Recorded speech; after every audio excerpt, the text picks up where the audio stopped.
नमस्कार दोस्तों, मैं हूँ राज। आप देख रहे हैं हाईवे 33। दोस्तों, आज की कहानी आशीष और मैडम और अंग्रेज मैडम की है। पार्ट है 18। तो शुरू करें आज की कहानी। तो चलिए, आज हम अगला पार्ट का शुरुआत करते हैं, पार्ट 18 का। मैं जब कमरे में से निकला ना, तो दिन चढ़ चुका था, लेकिन पूरा जैसे फार्म हाउस में सन्नाटा पसरा हुआ था। मैं गलियारे में पहुंचा तो देखा कि मैडम जी का कमरा आज लॉक था, ताला लगा हुआ था उस पर। मैं देख करके हैरान हो गया, क्योंकि उस कमरे में कभी आज तक मैंने ताला देखा नहीं था। मैं फिर चिंता में डूब चुका था कि आखिर मैडम जी इस कमरे में ताला क्यों लगाई है। और तब मुझे मेरी गलती का ध्यान आ चुका था, क्योंकि ये सब मेरी गलती से तो हुआ था। मैं उस प्रेत आत्मा को आज़ाद जो करा दिया था गलती से, और इसीलिए मैडम अब इस कमरे में ताला लगा दिया था। तो आखिर मैडम है कहाँ पर? मैं तेज कदमों से चलता हुआ ड्राइंग रूम में पहुंच गया था, लेकिन मैडम वहां पर भी नहीं थी। मुझे शंका तो हो चुका है कि दोनों की दोनों मैडमें कहीं बाहर तो नहीं निकली है। और जब मैं पार्किंग एरिया में पहुंचा तो शंका मेरा बिल्कुल सही निकला।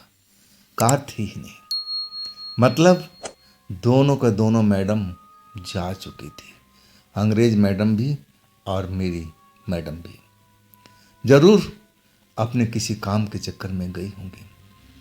खैर, मैं अब समझ चुका था कि वो सब तैयारी में लग चुकी है, क्योंकि वो शैतान आत्मा को पकड़ना जो था, और उसके लिए मैडम अब सारी तैयारी कर रही होगी। और इसके बाद मैं अपना फ्रेश व्रेश हो करके और फिर मैं अपने लिए नाश्ता किचन में आकर के बनाने लगा था। नाश्ता भी खा लिया और दिन का भोजन भी खा लिया। तब तक मैडम लौटी नहीं थी। जब लौटी ना, तो शाम के 5 बज रहे थे और हॉर्न मुझे सुनाई पड़ा। और तब मैं दौड़ता हुआ पार्किंग क्षेत्र में गया तो देखा कि मैडम अपनी कार लगा चुकी थी। अंग्रेज मैडम अब वो भी कार से उतर चुकी थी, और मेरी मैडम भी, और कार की चाबी मेरी ओर उछाल दिया।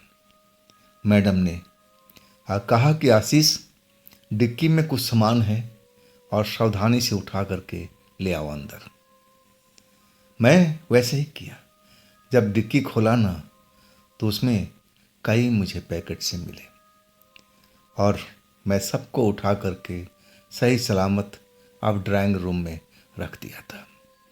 दोनों मैडम बैठी हुई थी, आइसक्रीम लेके आई थी बाहर से, और मेरे लिए भी अब निकाल कर रखा हुआ था। दोनों आइसक्रीम का मज़ा ले रही थी और अंग्रेजी में बातचीत चल रही थी। और तब तक मैं भी पहुंच चुका था। अब मेरी मैडम ने बोला, आशीष आइसक्रीम खाओ और बैठ जाओ। सामान तो मैं रख दिया था, और वो अपनी अंग्रेजी भाषा में दोनों बातचीत करने लगी थी। अब मुझे तो अंग्रेजी का शब्द कुछ ज़्यादा आता ही नहीं था, तो मेरे लिए तो वो कोई सुनना ना सुनना एक बराबर था। मैं अपने आइसक्रीम में अब मस्त हो चुका था। बाकी मैडम की जो चॉइस थी ना आइसक्रीम की, टेस्ट की, गजब की थी। मेरी फेवरेट थी ये। और मुझे ये आइसक्रीम था ना, बहुत पसंद था, जितना बढ़िया इसका स्वाद था। हाँ, मैं तो एकदम चॉकलेट जैसी स्वाद में मस्त हो चुका था। हाँ, दोनों मैडम अब बात ख़त्म कर चुकी थी। हाँ, तब मेरी मैडम मेरी तरफ मुड़ी, आशीष हो गया ख़त्म? मैंने बोला, हाँ मैडम, ख़त्म हो चुका है। तब वो कहने लगी कि आशीष, आप जो मैं आपको बताने जा रही हूँ ना, उसको ध्यान से सुनो। और एक एक लफ्ज़ वो बोलती चली गई, और मैं जब सारी बात समझाना तो सही में सिहरन सी दौड़ गई थी। मैं सोच लिया था कि ये काम खतरे का है और इसमें मेरा और अंग्रेज मैडम का जान भी जा सकता है। लेकिन मेरी वाली जो मैडम थी कह रही थी कि आशीष, अब यही रास्ता बचा है, बाकी मैं सारे रास्ते पर गौर कर चुकी हूँ। ये आप लोग को तो काम करना ही पड़ेगा। सोच लो, अगर आपको नहीं करना है, डर लग रहा है ना, तो मत करना। मैं आपके साथ कोई ज़बरदस्ती नहीं करना चाहती। फिर वो मैडम से भी वही सवाल पूछने लगी कि आपको डर लग रहा हो तो बिल्कुल इस काम को आप मना कर सकती हैं। लेकिन वो मैडम उस चीज़ के लिए तैयार हो गई। जब लड़की होकर तैयार हो गई तो मैं तो एक पुरुष था, वो भी मजबूत कदकाठी का। मैं भला क्यों चूकता। मैं भी अब कह बैठा मैडम से कि जी मैं भी तैयार हूँ, मैं डरूंगा नहीं। तब मैडम मुस्कुरा करके मेरी तरफ देखा। कहने लगी, मुझे पता था आशीष तुम ज़रूर मेरी मदद करोगे। इस शैतान को मुझे पकड़ना है आज की रात में। अब मुझे पता चल चुका है कि वो किस इलाके में है और उसके लिए कौन सा जाल बिछाना पड़ेगा। मैं सब कुछ समझ गया था। मैडम ने पूरा प्लानिंग एक तरह से पूरा डिक्लेयर कर दिया था कि किसका क्या रोल होगा, कब क्या होगा, सब कुछ प्रोग्राम बन चुका था। अब हमें निकलना था इस जगह से और निकलने के लिए अब हमें तैयार भी तो होना था। इसके बाद मैं पूछ ही बैठा कि मैडम जी, अगर बुरा ना मानो तो मैं एक बात पूछूं। वो मुस्कुरा के पूछने लगी कि हाँ पूछो, लेकिन मैं जानती हूँ तुम क्या पूछोगे। मैं अब चौंक करके मैडम की तरफ देखने लगा। तुम्हारे मन में यही चल रहा है ना कि मैंने दरवाजे पर ताला क्यों लगाई है। अब तो मैं एकदम चेहरा मेरा पीला पड़ गया था उनकी बात सुन करके। लेकिन उनके लिए तो ये आम चीज़ है, मेरे दिल की बात, मन की बात वो हमेशा पढ़ लेती थी। और आज भी उन्होंने बोला कि देखो आशीष, तुमने बहुत बड़ी गलती की थी। मैं तुम पर भरोसा करती थी और तुम्हें इशारे में सब कुछ बता रखा था कि ये जगह खतरनाक है, यहाँ पर रहना इतना आसान नहीं है। लेकिन तुम जानते हुए भी उस सुरंग में तहखाने में चले गए और तुम उसको आज़ाद भी कर दी। ऐसा नहीं करना चाहिए था। अब मुझे गलती का पछतावा तो हो रहा था। फिर आज भी मैंने मैडम से माफ़ी मांगी कि मैडम मुझे माफ़ कर दीजिएगा, ये सब अनजाने में हो गया। उसकी आवाज़ में एक सम्मोहन थी और उस सम्मोहन में मैं डूबता चला गया था। अगर वो सम्मोहन नहीं होता ना तो मैं कभी उस जगह पर नहीं जाता। मैडम मुस्कुरा के कहने लगी कि हाँ मैं जानती हूँ, वो ऐसी ही आवाज़ निकालती है जिससे कोई भी सम्मोहित हो सकता है और तुम भी उसमें पड़ चुके थे। खैर छोड़ो, अब मैं उस कमरे पर ताला लगा के रखती हूँ और मैं कोई रिस्क लेना नहीं चाहती और मैं कोशिश करूँगी कि उन जो भी आत्माएं हैं उनको मैं किसी दूसरी जगह पर शिफ्ट कर दूँ। इसके बाद मैडम अपने कमरे की तरफ चल पड़ी थी और मैं अपने कमरे की तरफ। दोनों अंग्रेज मैडम और मेरी मैडम अब वो ताला खोल चुका था, अब कमरे के अंदर पहुंच चुकी थी। अब मैं भी अपने कमरे में जा पहुंचा था। मैं भी अपनी तैयारी मतलब कपड़े लत्ते जो भी पहनना था, जैसा मैडम ने मुझे आदेश दिया था और वैसा ही कपड़ा मैंने पहन रखा। सफ़ेद पूरा कपड़ा, पैंट भी सफ़ेद, शर्ट भी सफ़ेद। अब मैं पूरी तरह से अब तैयार हो चुका था। बस मैडम में देरी थी और इसके बाद मैं ड्राइंग रूम में आकर के बैठ गया था। मैं उस कमरे में अब जाना भी नहीं चाहता था। मुझे बहुत डर लग रहा था उस कमरे में जाते हुए कि कहीं गलती से वो आत्माएं कोई निकल आई तब मेरा क्या हल होगा। ऐसी वजह से मैं डर रहा था। मैं ड्राइंग रूम में इंतज़ार कर रहा था। अब रात के 9 बज चुके थे। घड़ी की सुई अब आगे बढ़ती जा रही थी। अब बाहर का मौसम भी अब कुछ अलग हो चुका था।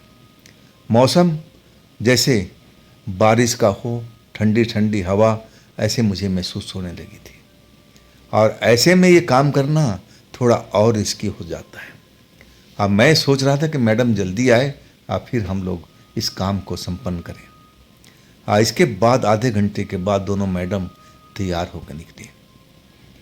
जब मैंने अंग्रेजन मैडम को देखा ना, तो मैं तो देखता ही रह गया था। कमाल की खूबसूरत लग रही थी, और वो भी सफ़ेद सूट में। सफ़ेद सूट तो उस पर जच रहा था, और वही हाल मेरा था। मेरा भी सफ़ेद सूट, मतलब सब कुछ प्लान की तरह हो रहा था। आखिरकार हमें उस शैतान आत्मा को पकड़ना भी तो था। इस बार मैडम कोई भूल नहीं करना चाहती थी। और वो जो बाज़ार से सामान लेके आई थी, अब वो हम कार में दोबारा रख चुके थे। जो भी सामान था वो शैतान के पकड़ने के लिए सब कुछ कार में रखा जा चुका था। इसके बाद हम लोग कार में सवार थे, और कार सरपट अब हाईवे पर दौड़ती चली जा रही थी। मैं पीछे की सीट पर बैठा था और अंग्रेजन मैडम के बगल में, और दोनों अंग्रेजी में बात करती हुई जा रही थी। मुझे तो अंग्रेजी का मज़ा ही नहीं आता था, शब्द समझ में नहीं आता था, तो मैं तो एक तरह से बोर ही हो रहा था। लेकिन मैडम, मेरी वाली मैडम मुड़ मुड़ करके मुझे देख लेती थी, मुस्कुरा देती थी, और वो मुस्कुराहट मेरे लिए संजीवनी बाण की तरह अब फायदा करती थी। उसी मुस्कुराहट पर तो मैं फिदा हो जाता था। वो मुस्कुराहट मेरे लिए काफ़ी था। इसके बाद कार सरपट दौड़ रही थी। अब रास्ता तो जैसे ख़त्म भी नहीं हो रहा था। कार दौड़ती दौड़ती रात के करीब 11 बज चुका था। हम एक ऐसे देहाती क्षेत्र में थे जहाँ चारों तरफ खेती खेत नज़र आ रहे थे, और एक रोड जो था, जो हाईवे से अब गांव की तरफ जा रहा था। मैडम उसी रोड पर अपनी कार मोड़ लिया था। अब मैं देख रहा था कि गांव की तरफ ये क्यों जा रही है। हालांकि गांव वहाँ से काफ़ी दूर था, और अभी तक गांव का कोई लक्षण, कोई लाइट, कोई घर अभी तक उस अंधेरे में दिखाई नहीं दे रहा था। और कार चलती हुई एक पुलिया पर जा पहुंची थी। इसके बाद मैडम जी ने अब कार को रोक लिया। कहने लगी कि आशीष, जैसा मैं बताया है ना, वैसा तुम आप लोग जल्दी जल्दी करो, सब सेटिंग कर लो। हमारे पास वक्त ज़्यादा नहीं है। वो शैतान यहीं पर है, इसी जगह पर है, और कहीं आसपास में घूम रहा होगा। तो जितना जल्दी आप लोग सेटअप कर लोगे, उतना ही हम जल्दी इस काम को कर पाएंगे। और मुझे पता था कि मुझे क्या करना है। अब मुझे एक कैंप लगाना था उस जगह पर, जैसे जंगल में कैंप लगाया जाता है ना। मैडम खरीद कर ले आई थी, नई, ब्रांड न्यू। और हमें जहाँ मैडम ने इशारा किया था, मैं उसी जगह पर जा कर के कैंप को लगाना शुरू कर दिया। और वो रेडीमेड कैंप फटाफट लग चुका था। अब वहाँ पर हमें रोशनी भी करनी थी। लालटेन उसके लिए आ चुका था। लालटेन जला करके हम उसके अंदर रख दिए थे। अब वो प्रकाश जो थी ना लालटेन की, अब उस कैंप से छन छन करके बाहर निकल रही थी, जैसे अब दूधिया रोशनी फैल रही हो। अब हम दोनों का इसमें काम था। लेकिन ये काम जरा था ना, मेरे लिए थोड़ा मुश्किल हो रहा था। और लेकिन मैडम जी का आदेश था तो करना ही पड़ेगा। अब मैडम जी अपनी कार में सवार हो गई थी। कहने लगी, आशीष जल्दी करो, समय बहुत कम बचा हुआ है। फिर मैं उस कैंप में जा घुसा। अब मुझे उस कैंप में आराम करना था, सोना था, और अकेले नहीं, अंग्रेजन मैडम के साथ में। तब तक अंग्रेजन मैडम भी उस कैंप में घुस गई थी। उनके चेहरे पर हमेशा की तरह शरारत सूझ रही थी। वो तो डरती थी नहीं। अब ऐसी जगह पर आकर के वो मेरे साथ शरारत करना शुरू कर दिया था। अब हम उस जंगल वाली कैंप में थे और अंदर लालटेन की रोशनी में सफ़ेद कपड़ों में वो जो अंग्रेज मैडम गजब की खूबसूरत लग रही थी और अपनी हरकत से वो बाज नहीं आ रही थी। मेरे साथ में बिल्कुल चिपट करके सोने की कोशिश कर रही थी।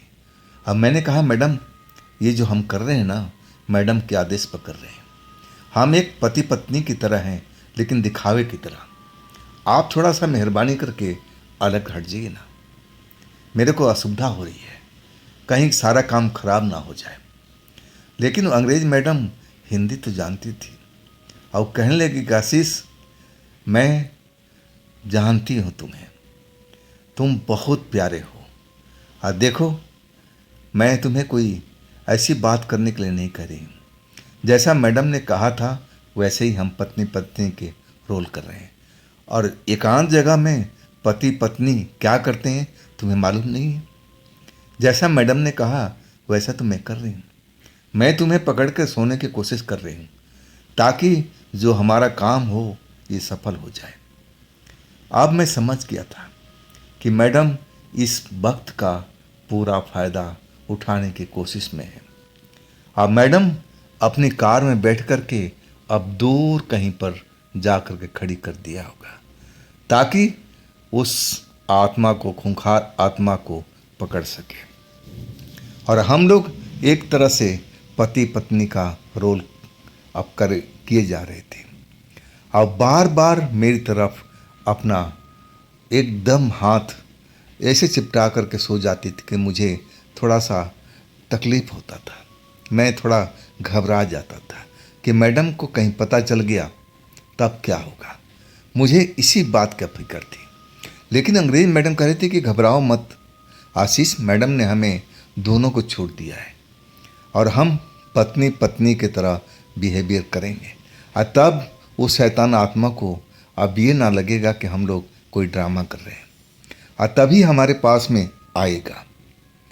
मैडम, अंग्रेज मैडम जो कह रही थी ना वैसा ही हमारी मैडम ने कहा था। लेकिन इतना नज़दीक मुझे बर्दाश्त नहीं हो रहा था। अब मैं कह रहा था कि ठीक है मैडम, हम लोग कर रहे हैं ना एक्टिंग, तो ठीक है, लेकिन थोड़ा सा आप थोड़ा अलग रहेंगे तो और बढ़िया रहेगा। लेकिन मैडम कह रही थी कि नहीं, हम चिपक के रहेंगे और तभी बात बन पाएगी और तभी उस शैतान को लगेगा कि हम रियल में पति पत्नी हैं और इस जगह पर हम आनंद उठाने के लिए आए हैं और तभी तो हमारे पास में आएगा। और इसके बाद मैडम जी का काम है, मैडम जी को अपना काम करना आता है, लेकिन हम लोग तो अपना काम करें। और इसके बाद मुझे अपनी बाहों में भर लिया था। सही मायने में मेरा दिल की धड़कन बढ़ चुका था और मेरे गालों पर अब एक तरह से मुहर लगाई जा रही थी अपने होठों का।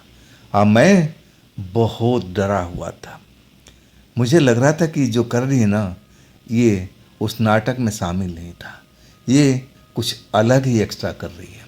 अब मैं कहता था कि मैडम ऐसा मत कीजिए, ऐसा मत कीजिए, हम दोनों इसी जगह पर हैं तो शैतान को ज़रूर लगेगा।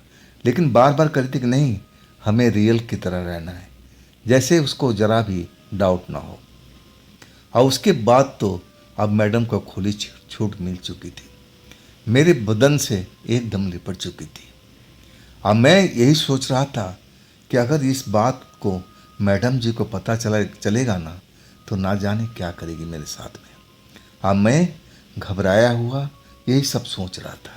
लेकिन अब पूरी तरह से अंग्रेज मैडम के मैं हवाले था और वो हमारे शरीर से खेलने की कोशिश कर रही थी।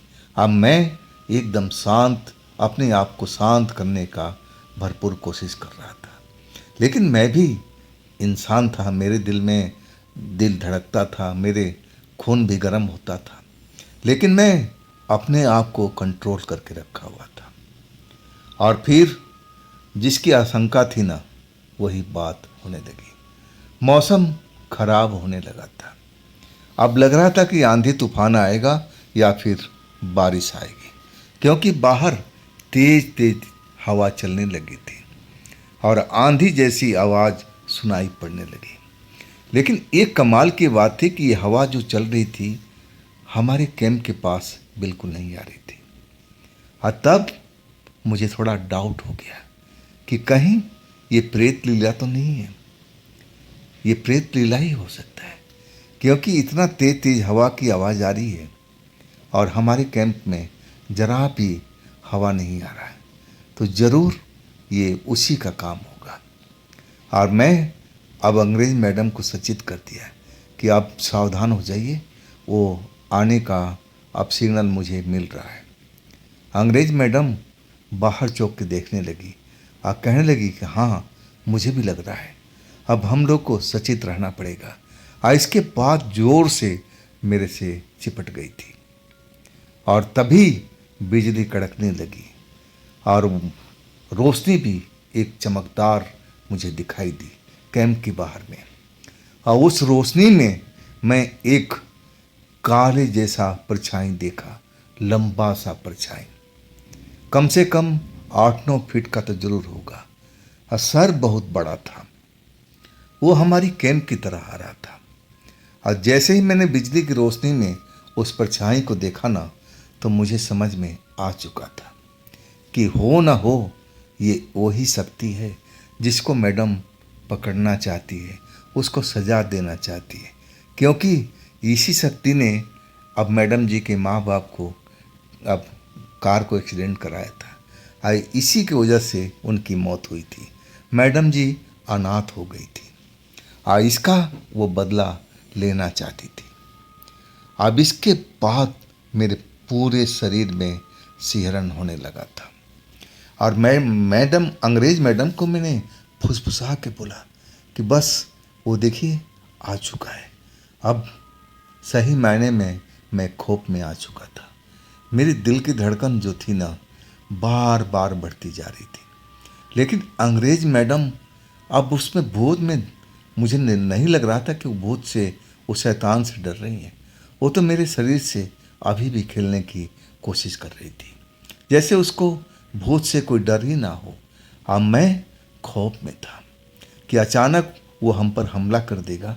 अब मैडम कहीं दूर हो तब हम लोग का क्या होगा।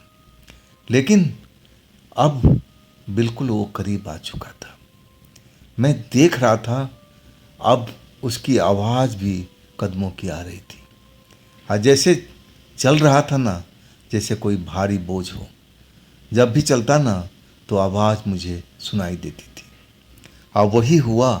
कुछ ही पलों में अब वो हमारे कैंप के पास आ चुका था और जैसे मेरे कैंप को घूम घूम करके देख रहा हो, वो देखने की कोशिश कर रहा हो कि आज इसमें कौन हो सकता है। और कई बार वो चक्कर लगा चुका था और तब तक तो मेरी खौफ इतना बढ़ चुका था कि मेरी हार्ट बीट बहुत ज़्यादा बढ़ चुकी थी। और अंग्रेज मैडम बिल्कुल आराम से मेरे सीने पर अपना सर रख करके जैसे मज़ा ले रही हो। अब मुझे इस बात का बड़ा तकलीफ़ हो रहा था। ये मौके की फ़ायदा उठा रही थी और मैं फ़ायदा देना नहीं चाहता था। अब सर पर जहाँ मौत सवार हो, वहाँ पर मैडम को प्यार मोहब्बत सब कुछ दिख रहा है। ये मौत का खौफ शायद अंग्रेज मैडम को अब महसूस नहीं हो रहा, लेकिन मुझे महसूस हो रहा था। और तभी वही घड़ी आ चुकी थी। हमारे कैंप का पर्दा अब उठ चुका था। उस काले शक्ति ने अब दोनों हाथों से जो कैंप का पर्दा था और वो उठा दिया था और तब मैंने उसको पहली बार देखा था। इतना भयानक उसका रूप था और आंखें तो बिल्कुल लाल लाल बड़ी बड़ी सी और चमकीली सी दिख रही थी। चेहरा बहुत भरा पूरा था, लेकिन था बहुत ही बदसूरत। और सबसे बदसूरत उसका सर था, बेढंगा सर था और हाथ पैर तो जैसे बहुत ही गंदा, काले जैसे पूरा शरीर। और मैं तो देख करके चीखने ही वाला था। और अंग्रेज मैडम अभी भी मेरे सीने पर हाथ लगा करके जैसे ठोक रही हो, खेलने की कोशिश कर रही हो, अपना सर रखे हो। और ऐसे मौके पर उनको शरारत आ रहा था। अब मैं खौफ में मरा जा रहा था कि ना जाने अब क्या होगा। अगर मैडम सही वक्त पर इस जगह पर नहीं आई तो हम दोनों को ये शैतान जरूर मार देगा, हमारी आत्मा को निकाल लेगा और फिर हम इसके बस में आ जाएंगे, हमारी आत्मा को अपने बस में कर लेगा। और यही सोच करके मैं घबरा रहा था। और तभी जो हुआ ना, मैं देख करके आश्चर्य में पड़ चुका था। अंग्रेज मैडम जो मेरे सीने पर सर रख करके मेरे सीने पर अपना हाथ की उंगलियां फिरा रही थी और अचानक जैसे उनको बिजली का करंट लगा हो और एकदम किसी फुर्ती से, गजब की फुर्ती दिखा करके वो हमारे सीने से हट चुकी थी। वो उस कैंप में एक लड़ने वाले पोजीशन में खड़ी हो चुकी थी, किसी भूखी शेरनी की तरह। मैं देखा था कि अब उनकी आंखों में अंगार जैसे चमक आ चुकी थी और तब से वो तो मेरे को प्यार जताने की कोशिश कर रही थी। और इसके बाद वो चीज़ जो मैं देखा ना, तो मैं एकदम दंग रह गया था। मैं जो देखा कि मैडम जो अपना चुन्नी ले रखी थी सफ़ेद, उस सूट पर मैच करता हुआ, और वो चुन्नी अब उस काले कलूटे इंसान के ऊपर में फेंक दिया था और उस चुन्नी से उसका बड़ा सर एक तरह से ढक चुका था। और उसी पल को शायद मैडम जी का इंतजार था। अब मैडम जी घात लगा करके बाहर में बैठी हुई थी। और इसके बाद और वही हुआ जिसका हमने पूरी अच्छी तरह से प्लानिंग किया हुआ था। लेकिन ये प्लान की जो बात थी ना, ये दुपट्टे वाली फेंकने वाली बात मैं समझ नहीं पाया था, ये मैंने सुना नहीं था। ये जो अंग्रेज मैडम ने इतनी फुर्ती दिखाई थी, मैं इसकी फुर्ती देख करके दंग रह गया था। इतनी अचानक तेजी से उसके ऊपर, सर के ऊपर वो दुपट्टा फेंका था ताकि वो देख ना पाए, ना कुछ सही ढंग से सुन पाए, ऐसा मुझे लगा था उस वक़्त में।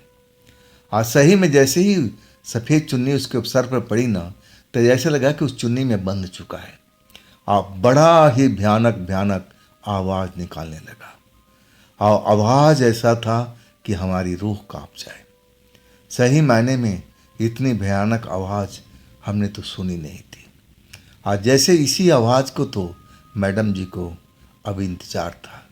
और इसके बाद मैडम जी का काम आ चुका था। वो अपनी आत्माएं को लेकर के उस जगह पर पहले से तैयार थी। और इसके बाद जो आत्माएं उनके पास में थी, अब उन्होंने इस शक्ति को पकड़ लिया था।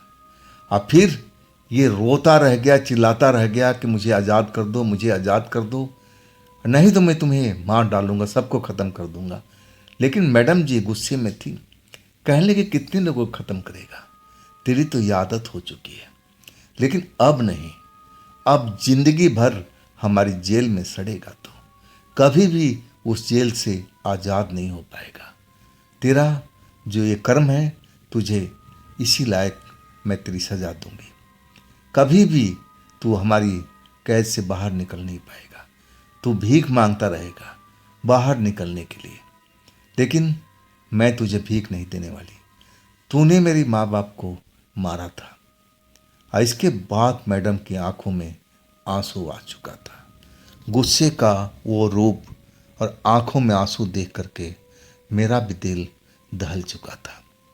वो तड़प मैंने आज देखा था मैडम की आंखों में कि कितना गुस्सा उनके शरीर में था और सारा गुस्सा जैसे निकाल रही हो।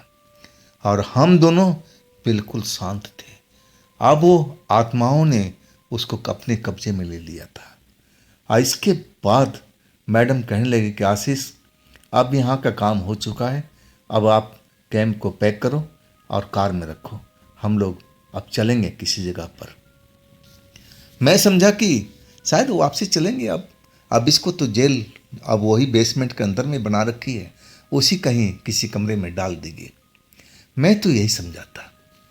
लेकिन जब मैडम कार में सवार हुई और हम लोग चलने लगे और मैं तो पीछे ही बैठा था, और फिर मैं मन ही मन सोच रहा था कि वो शैतानी आत्मा कहीं मेरे साथ तो नहीं बैठा हुआ वो आत्माएं जो मैडम की एक तरह से दासी थी, वो हमारे साथ तो नहीं बैठी, लेकिन मुझे कुछ महसूस नहीं हो रहा था। मैडम की कार चलती जा रही थी, लेकिन मैं पिछली सीट पर बैठा हुआ थोड़ा डरा हुआ था।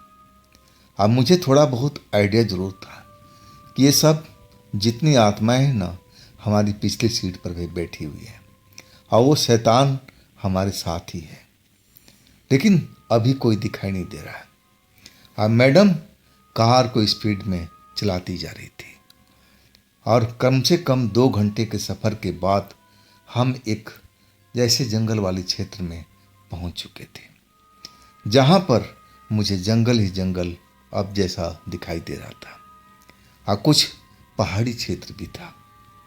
और उस जगह पर आकर के मैडम ने अपनी कार रोक दी। आप फिर कहने लगी, आशीष थके तो नहीं हो ना? मैंने बोला, जी मैडम, अभी थका नहीं हूँ, अभी मैं ठीक ठाक हूँ। और तब कहने लगी, कोई बात नहीं, अभी टाइम लगेगा। और इसके बाद वो अपने पास से एक छोटा सा टॉर्च निकाला और फिर मेरे हाथ में पकड़ा के कहने लगी कि आशीष, ये टॉर्च का रास्ता टॉर्च मुझे दिखाते चलो और जिस जगह मैं बता रही हूँ चलते चलो। अब हम तीनों लोग, मैं आगे और मेरे पीछे मैडम मेरी वाली और उनके पीछे अंग्रेज मैडम, जैसे जैसे मैडम कह रही थी मैं टॉर्च का रास्ता उसी तरफ दिखा रहा था। और आखिरकार हम एक पुराने कुएं के पास आ चुके थे और वो कुआं देखने में तो बहुत ही पुराना लग रहा था और ऊपर से उसको ढका हुआ था। बड़े बड़े पत्थर उस पर रखे हुए थे। आग ज़्यादा चौड़ा कुआं नहीं था। अब ये कुआं के पास मैडम इस रात में क्यों आई है, मुझे समझ में नहीं आ रहा था। और आखिरकार अब मैडम मेरे हाथ से टॉर्च ले लिया और कहने लगी कि आशीष, थोड़ा आप मेहनत करना है। मैंने बोला, जी मैडम, बताइए क्या हुक्म है। और तब कहने लगी, ये जो पत्थर लगा हुआ ना कुएं पर, इसको सरका दो, आधा कर दो। मैं जब अपनी ताकत का इस्तेमाल किया ना, तो मुझे लगा कि बहुत वजनी पत्थर है। अब वाकई में मुझे सरक नहीं रहा था, लेकिन मैं पूरी ताकत लगा करके इस काम को अब पूरा कर दिया था। अब वो पत्थर कुएं के मुंह से आधा अब सरक चुका था और तब मैंने उस कुएं में झांकने की कोशिश किया तो पूरा ही अंधेरा भरा हुआ था। और इस जगह पर मैडम इतनी रात को क्यों आई है, मुझे समझ नहीं आ रहा था। क्या करने वाली है? क्या यहाँ भी कोई ऐसा खेल होने वाला है? और तभी मैडम मेरे मन की बात पड़ चुकी थी और कहने लगी कि आशीष, जो तुम सोच रहे हो ना, ऐसा ही कुछ होने वाला है। मैं इस शैतान को इसी जेल में बंद करूंगी और इसमें इससे भी ज़्यादा खौफनाक शैतान बंद है और इसकी अच्छी खबर लेंगे। मैं कहने लगा कि मैडम, ये कुआं है, कोई घर थोड़ी है। तब कहने लगी कि एक घर ही समझो, ये बहुत बड़ा अब शैतानों के लिए एक जेल बन चुका है और जब इसमें अंदर जाएगा ना तो कभी बाहर निकल नहीं पाएगा जब तक मैं ना चाहूँ। और उसके बाद आप कहने लगे कि आशीष और अंग्रेज मैडम को, आप लोग थोड़ा दूरी बना दो और आशीष थोड़ा सा सामान जो गाड़ी में पड़ा हुआ है एक सफ़ेद बैग में, और उसको ले आओ। मैं जल्दी से गाड़ी में गया, डिक्की के पास पहुंचा और जो सफ़ेद बैग था बिल्कुल अभी उसका इस्तेमाल नहीं हुआ था और वो अनछुआ था। और इसके बाद वो बैग लेकर के मैं आ चुका था। बैग को मैडम के हाथ में पकड़ा दिया और फिर मैं उस जगह से दूरी बना लिया था। उस बैग में भी पूजा का सामान था, उसमें भी कुछ दीपक निकला और फिर पूजा का करने वाला सामग्री उसमें मैं साफ साफ देख रहा था। दीपक जल चुका था और एक नहीं 5 दीपक थे। 5 दीपक जला करके मैडम अब उस जगह पर आलती पालती मार करके बैठ गई थी और फिर उन्होंने अपना मंत्र का उच्चारण शुरू कर दिया था। जैसे जैसे उच्चारण करती जा रही थी, वहाँ का जो माहौल था ना, अब थोड़ा भूतिया लगने लगा था। मुझे लग रहा था कि आसपास में अब कोई हमारे पास आ रहा है और हर पल नज़दीक होता जा रहा है। और वाकई में मुझे इस जगह पर डर लग रहा था, लेकिन अंग्रेज मैडम बिल्कुल नहीं डर रही थी। वो इधर उधर देख रही थी। हाँ, मैडम तो अपने पूजा में एक तरह से लगी हुई थी। डरा हुआ था मैं ही कांप रहा था। ऐसी माहौल में जब मैं अपने आप को पा रहा था, अब मेरा जो शक था ना, सही निकला। अब मैं उस शख्स को देख रहा था जो हमारी तरफ आ रहा था। सफ़ेद कपड़ा पहने हुए, सर पर बड़ी सी पगड़ी बांधे हुए, और सीधा हम लोग के पास से जब गुजरने लगा ना, तो मैं देख करके हैरान रह गया था।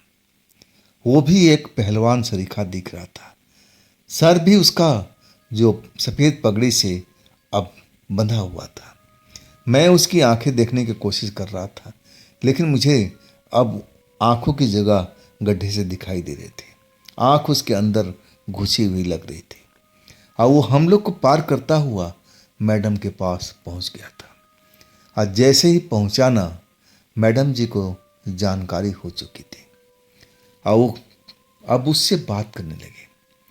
कहने लगी कि देखो, मैं तुम्हें सब कुछ देती हूँ, कोई चीज़ की कमी तो नहीं है ना। अगर कोई कमी हो तो तुम मुझे बता सकती हो। वो भारी आवाज़ मैंने जब सुना ना, तो मैं दहल चुका था। जब वो सफ़ेद वस्त्रों वाला व्यक्ति बोलना शुरू किया ना, तो वाकई बहुत भारी आवाज़ थी। और कहने लगा, मैडम आप खाने में थोड़ा और सामग्री बढ़ा दो, मेरा भूख मिट नहीं पा रहा है। जितना आप देती हो ना, मैं भूखा रह जाता हूँ। और मैडम कहने लगी, ठीक है, इस पर हम सोचेंगे, लेकिन अभी ये वक्त नहीं है इस चीज़ का फरमाइश करना। और बताओ, तुम्हें कोई कष्ट तकलीफ कुछ है तो वो भी बता दो। और तब वो कहने लगा, नहीं नहीं, सब कुछ ठीक है आपकी दया से। अब मैं इस जगह का अच्छी तरह से रखवाली करता हूँ। कोई भी इसमें से बाहर निकल नहीं सकता जब तक आपका आदेश ना हो। मैं ऐसा ही बंदोबस्त कर रखा हूँ। अब फिर मैडम कहने लगी कि एक नया शिकार है, अब उसको उसके अंजाम तक पहुँचाना है। क्या उसके लिए तुम अभी तैयार हो? वो कहने लगा, हाँ मैडम, मैं बिल्कुल तैयार हूँ। जो भी हो, आप मुझे अब उसका हाथ पकड़ा दीजिए, अब बाकी मेरा काम है। इसके बाद मैडम जो थी कहने लगी कि बस थोड़ा सा इंतज़ार करो, इसके बाद मैं तुम्हें उस शख्स को तुम्हारे हवाले करती हूँ, और क्या क्या करना उसके साथ में मैं पूरा बताऊंगी। इसके बाद मैडम जैसे आदेश देने लगी हो हवा में, अब मैं जब देखा ना, तो मैं दहल चुका था। वही काला शैतान मुझे अब दिखना शुरू हो गया था, और अभी भी उसके सर पर वो दुपट्टा अंग्रेज मैडम वाला दिख रहा था। चेहरा ढका हुआ था उस दुपट्टे से, और दोनों हाथ दो आत्माएं लड़कियों ने पकड़ रखा था, जैसे वो उनका कैदी हो। और फिर वो मैडम के पास बिल्कुल समीप लेकर के आ चुकी थी। और मैडम फिर उस सफ़ेद वस्त्र वालों से कहने लगी कि देखो, ये है तुम्हारा कैदी, इसको जितना तुम टॉर्चर कर सकते हो करो, इसके बदले में तुम्हें मैं बहुत ज़्यादा खाना दूंगी। तुम कहते हो ना कि भूखे पेट रह जाते हो, आज के बाद तुम्हें भूखे पेट कभी नहीं रखना है। और सुनो, ये लड़का आएगा तुम्हारा भोजन लेकर, इसको तुम पहचान लो, गलती से तुम इस पर कभी अटैक मत कर देना। उनका इशारा मेरी तरफ था, और जैसे ही मैडम ने कहा ना, तो मेरा तो रूह कांप गया था कि हे भगवान, इस शैतान के पास मैं ही आऊँगा खाना लेकर के। अब खाना क्या होगा वो तो मैं समझ चुका था। अब फिर मैडम उसको आदेश देने लगे कि इसको अब ले जाओ, इसको जगह पर पहुंचा दो, और इतना कष्ट देना कि सब कुछ इसको पता चले कि इंसान कैसे किसी को मारने पर क्या कष्ट होता है। ये कष्ट इसको भी महसूस होना चाहिए। इसके बाद वो सफ़ेद वस्त्र वाले ने अब उसका हाथ पकड़ लिया, दोनों आत्माएं लड़की ने अब उसका हाथ छोड़ दिया था। और फिर हाथ पकड़ करके उस कुएं में उतर चुका था। और फिर देखते ही देखते दोनों के दोनों लोग अब उस गहरे कुएं में छलांग मार दिए थे। हाथ पकड़े हुए और वो सफ़ेद वस्त्र वाला काले जैसा शक्ल वाला को अब उसी कुएं के अंदर लेकर के कूद चुका था। ना तो कोई पानी की छपाक की आवाज़ आई, ना कोई गिरने की आवाज़ आई। सब कुछ सामान्य था। आज जैसे ही नीचे कूदा ना, उसमें से अब एक काला धुआं निकलना शुरू हो गया और धुआं काफ़ी देर तक उस जगह पर गोल गोल घूमता रहा। और फिर कुछ देर के बाद वही सब शख्स जो था उस काले धुएं में से निकला, सफ़ेद वस्त्र वाला, और कहने लगा मैडम जी से कि मैं अपना काम पूरा कर दिया हूँ, अब मुझे कब भोजन मिलेगा। मैडम कहने लगी कि बस तुम्हें जल्द से जल्द मिलेगा, लेकिन आज नहीं। मैं कल कोशिश करूँगी कि तुम्हारे लिए भोजन भिजवा सकूँ। और फिर आशीष मेरी तरफ देखो मैडम जैसे आदेश दिया। मैं मैडम की तरफ देखने लगा और कहने लगी आशीष, इनको पहचान लो, ये इस जगह के पहरेदार हैं और जितनी इसके अंदर आत्माएं कैद है ना, इसका ये देखभाल करते हैं, किसी को बाहर निकलने नहीं देते, इनका यही काम है। और सुनो, कल किसी वक्त में हम तुम्हें भेजेंगे इस जगह पर, इस जगह को ध्यान रखना। अब पूरा भोजन लेकर इनको पास में आना है। एक दूसरे को आप लोग जान पहचान कर लो। मैं तो उसकी शक्ल देख रहा था, आंखें अंदर धसी हुई थी, देखने में वो भी डरावना लग रहा था। लेकिन अब मुझे मैडम के आदेश का पालन करना था, मैं तो यही करूँगा। अब मैं फिर मैडम की तरफ कहने लगा, जी मैडम, मैं समझ गया हूँ कि मुझे क्या करना है। इसके बाद उन्होंने आदेश दिया कि ठीक है से आशीष, आप इस पत्थर को आप जैसे था वैसे कर दो। मैं सोच रहा था कि इस पत्थर को ये लंबा वाला इंसान, सफ़ेद कपड़ों वाला इंसान क्यों नहीं रख रहा है, लेकिन मैडम की बात मैडम ही जाने। अब मैं पूरा शक्ति लगा करके जैसे पत्थर था मैं उस कुएं को ढक दिया था। इसके बाद मैडम ने आदेश दिया कि आशीष, अब जो भी बचा खुचा सामान है ना, इसको पैक करो और जो दिया जल रहा है ना, इसको यहीं छोड़ देना। मैं समझ गया कि मुझे क्या क्या करना है, क्या चीज़ लेना है, क्या चीज़ छोड़ देना है। मैडम ने जो पूजा का सामान इस्तेमाल किया था उसको तो हमने वहीं छोड़ दिया। अब बाकी जो साबुत सामान थे हम उस थैले में भर करके और कार की तरफ चल दिया था। अब जैसे ही मैं कार में सामान रखा, मैडम भी आके बैठ गई और अंग्रेज मैडम भी। वो सफ़ेद वस्त्र वाला भी मैडम के पास, कार के पास आके खड़ा हो चुका था, जैसे मैडम का वो परम भक्त हो, दास हो, हाथ बांधे हुए। मैडम की तरफ लगातार देख रहा था और उसकी जो अंदर धसी हुई आंखें में बहुत मेरे मन को खौफ पैदा कर रही थी। मैं उससे बहुत डर रहा था। तब मैडम ने कहने लगा कि कोई नहीं, कल मैं इस लड़के को भेजूंगा, इनका नाम आशीष है और आप अच्छी तरह से जान लो, ये आपके लिए भोजन दे के जाएंगे, लेकिन टाइमिंग वही रहेगी। 15 दिन पर आपको जो भोजन पहले मिलता था वो अब भी मिलेगा। उससे पहले आप भोजन मांगोगे तो मैं भोजन नहीं दे पाऊंगी। फिर वो जो बंदा था कार के बगल से हट चुका था। जिधर से आया था ना, उधर ही चला गया। अंधेरे में कहीं खो चुका था। अब हम उस कार में बैठे हुए कार रफ्तार पकड़ लिया था। हम हाईवे पर अब दौड़ रहे थे। एक तरह से कार की स्पीड बहुत काफ़ी थी। मैडम दांत भींचे हुए और जैसे कार को दौड़ाती चली जा रही हो। मैं पीछे बैठा हुआ था। सोच रहा था कि मैडम क्या क्या कर लेती है, कितने इनको गुण मालूम है। एक बलशाली आत्मा को आज कुएं वाली जेल में डाल दिया है। मैडम का कहना है कि अब इस जगह से कभी आज़ाद नहीं हो पाएगा, लेकिन मैं थोड़ा डरा हुआ था। मैडम का कहना था कि कल इस जगह पर सफ़ेद कपड़े वाले बंदे को अब आपको खाना लेके आना है। और खाना क्या था मैं अच्छी तरह से जान चुका था। और वो खाना मांस ही होगा और क्या होना है।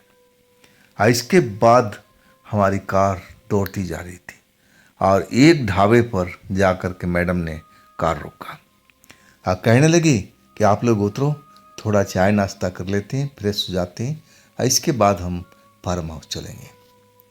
आप फिर हम वही करने लगे जो मैडम ने आदेश दिया था। चाय नाश्ता करके और थोड़ा देर हम लोग आराम करने लगे। और कब मुझे नींद आ गई पता ही नहीं चला। और जब मेरी आँख खुली ना तो मैडम भी, अब मैं देखा कि वो कुर्सी पर बैठे बैठे अपने आंखें बंद की हुई थी और अंग्रेज मैडम का भी वही हाल था। यानी हम तीनों लोग बुरी तरह से थके हुए थे और नींद के मारे थे और दोनों भी अब आराम कर रही थी। अब मैं सोचा कि अभी डिस्टर्ब करना ठीक नहीं है, अभी रात बाकी है। अब फिर मैं भी अपनी आंखें बंद कर लिया था। तो दोस्तों, ये थी आज की कहानी मैडम और आशीष की। ये भाग जो है पार्ट 18 आपको कैसा लगा ज़रूर कमेंट में बताइएगा। और दोस्तों, इसके आगे वाले भाग जो है ना पार्ट 19 वो भी बहुत ही रोमांचक है। ज़रूर उसको भी आप लोग देखिएगा, बड़ा मज़ा आएगा उस भाग में।